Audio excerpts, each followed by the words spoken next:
So is good governance a precondition for democracy and development?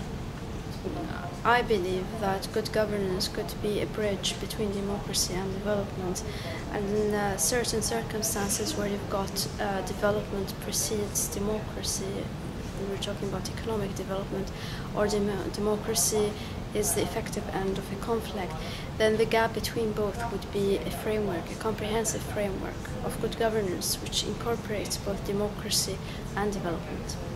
What is the state of governance at the moment in Palestinian territories? The PNA is the Palestinian National Authority. It is mostly a civil administration. It does not have the state authority. It has some state structures, but not the complete transition to state. So, because it is a partial state structure, it also has partial governance achievements. Whenever you talk about some of the aspects of governance, for example, the rule of law, it is you have to consider internally the rule of law within the Palestinian society implemented by and respected by the Palestinian Authority, but there is also the breach of the rule of law by the Israeli occupation. So how do you measure the rule of law when there is an external player affecting it? How good governance, how could it be promoted in the Palestinian territories? I think good governance, it depends on the way that you look at it. Do you look at it as a structure, only state structures that adopt policies and implement them in cooperation with civil society and the private sector, or do you look at good governance as a comprehensive culture that is promoted at the various levels of the society, including, of course, the government level and the grassroots level?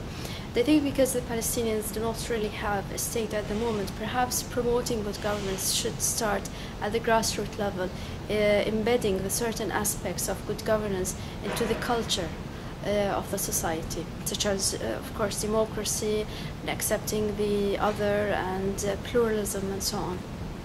How could democracy be developed in the Palestinian territories if the situation stays on as it is now? See, that is the issue that we discuss a lot, the issue of developing democracy as a process or only as an appearance. Holding elections is not enough to reflect a democratic atmosphere. Democracy is an integral part of everyday life. It has to be something embedded within the culture, and it has to come from within the society itself.